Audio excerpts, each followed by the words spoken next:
Good morning and welcome to the new edition of Dr. Lamba's Awakening Call. Indian education system is a very convoluted one, especially the higher education. There are state universities, there are independent universities, there are private universities, and possibly the most premier educational institutions are the central universities. Delhi University, Jawaharlal Nehru University, Osmania University, Jadavpur University, Banaras University. But all over we see there's an abominable shift. And these institutes of higher learning have become, and some are in the process of becoming, institutes of hoodlumism, gundaism, anarchy, chicanery. They have been in use for all the wrong reasons. And this hoodlumism is becoming more prominent day by day. The latest shocker comes from Banaras University and Jawaharlal Nehru University. In Banaras University, the students of Cisco Department have protested against the appointment of a Muslim as an assistant professor. How stupid! This department was set up in 1990. And it is a very well-established, reputed department full of research. And recently, one young man was appointed assistant professor after due consideration. He's a PhD. But unfortunately, he happens to be Muslim. And the students protested. The question arises, A, are the students the appointing authority and why should they protest? The protest is led by politicians turned students. As a matter of fact, the stir against the appointment is led by those people who have no concern at all. And the reason being quoted is that the founder of the university, late Madan Mohan Malviya, had envisaged that no non-Hindus would be given such positions. There is no such thing, as a matter of fact.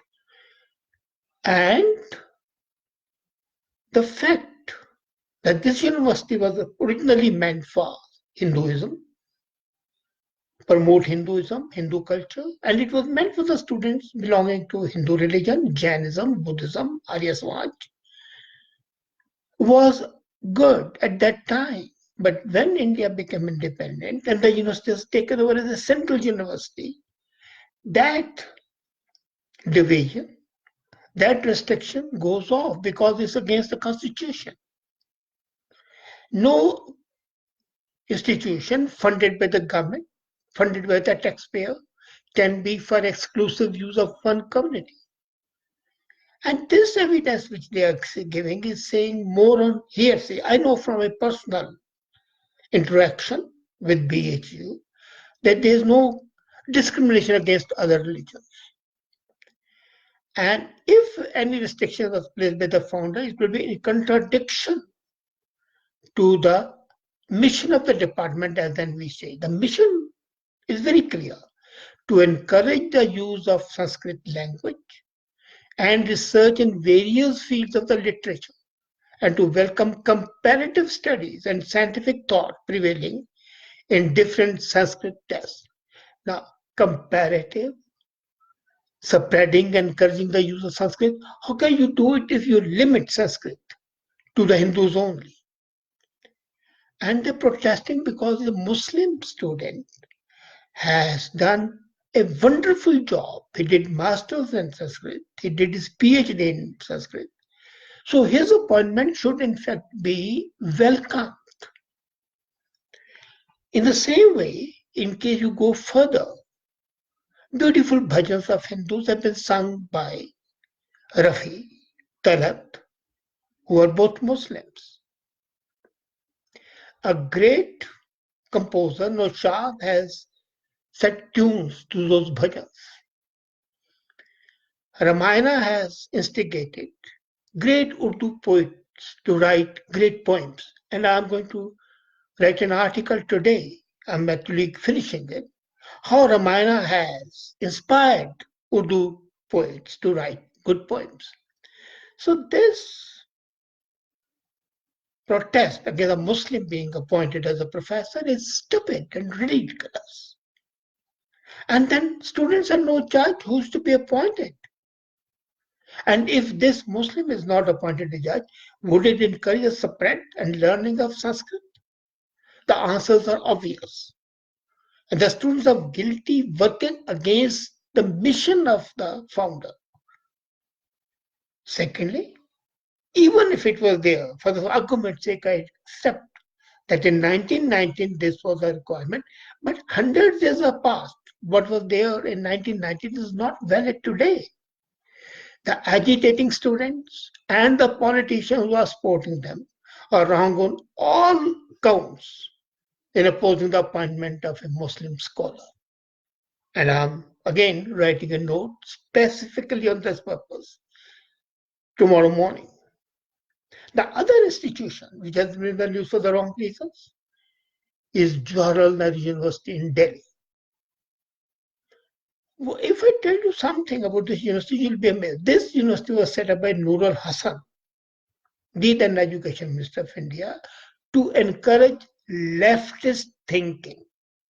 It was a well-calculated effort, and the plea taken was that this university will cater to very poor people, so it should be fully subsidized to the extent almost free.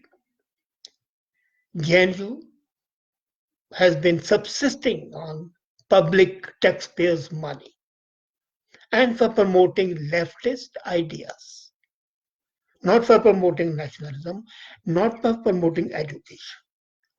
There was a nominal fee high for accommodation, and it snowballed into a major issue. And the students were trying to march to parliament to register their progress. Now, imagine the room rent in GNU for the hostel is 10 rupees for a single room. Now, 10 rupees is 120 cents.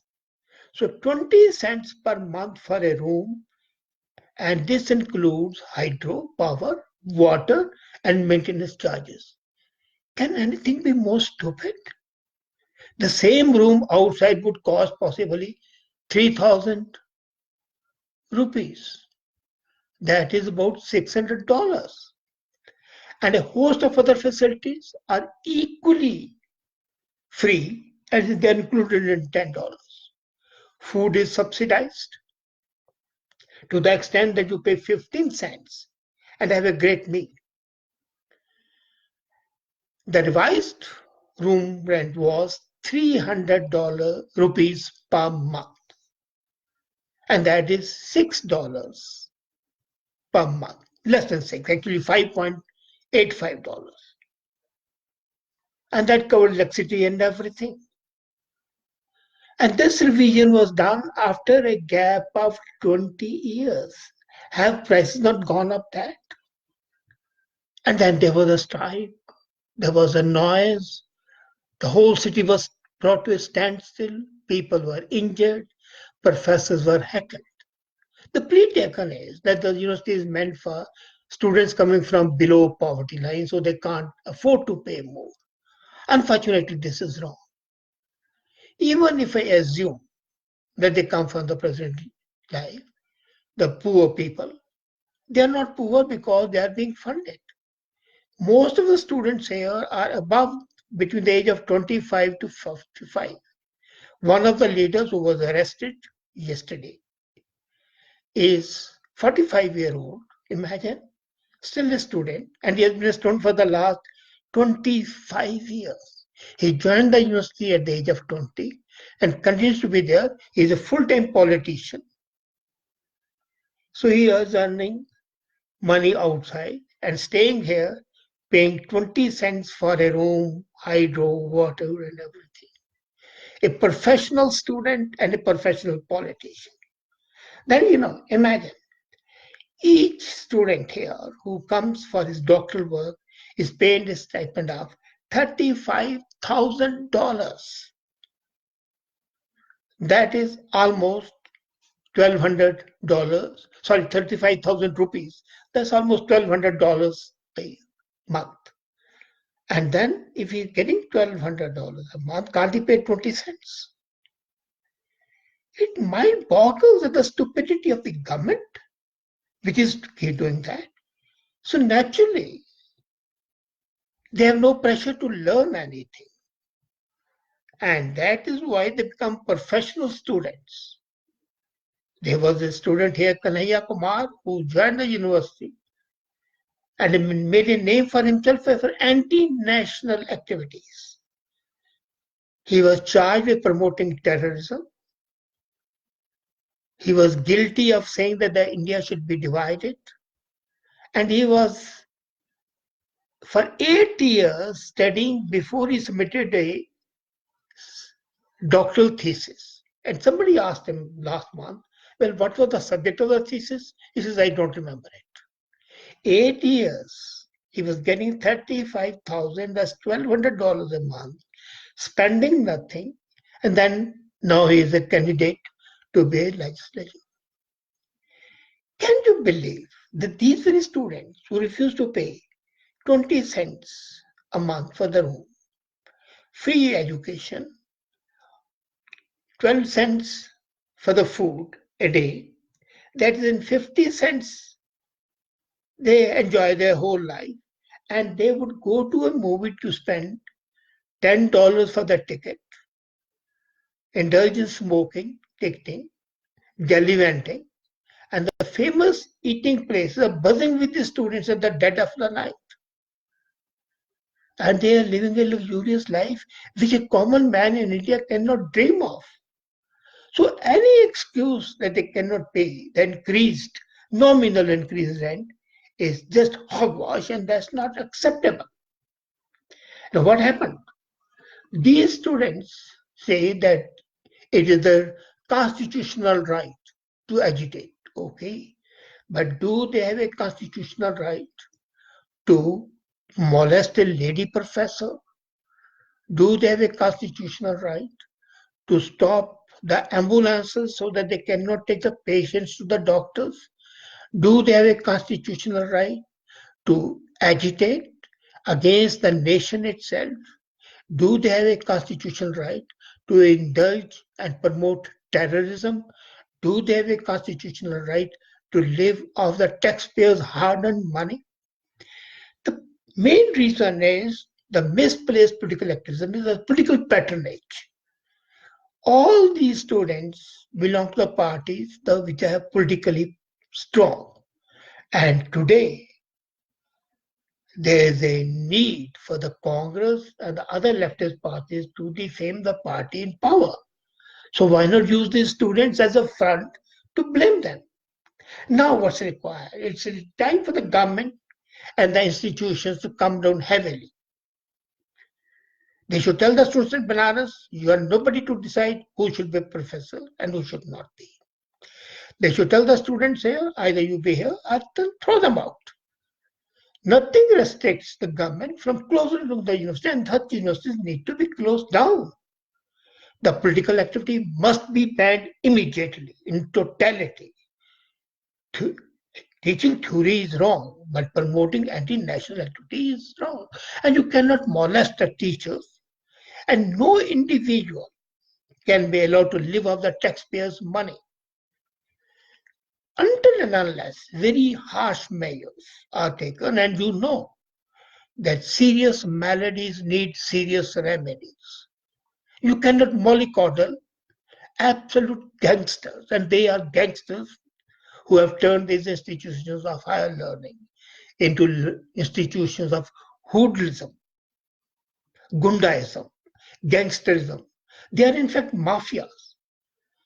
And taxpayers should not be bound to promote, educate these people. They should take a leave from some of the American universities. Education is not about academics alone.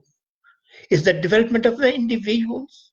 into responsible and committed citizens who can contribute meaningfully to the nation's march towards progress. Are these students doing that? No. Are they fit to be called students? No. Can 45-year-old living there for 20 years be a student? No. It's time for all these gangsters, as I said, to leave the university and not be parasites. And it's time for the government to wake up and ensure that this sort of gangsterism, this sort of open high-handedness and lawlessness would not be tolerated. Otherwise, these institutions would be a laughing stock, are a laughing stock, and would be a liability, a national liability, an economic liability, a political liability, and a social liability. I dare government do it. Would they do it? Let's see. Thank you.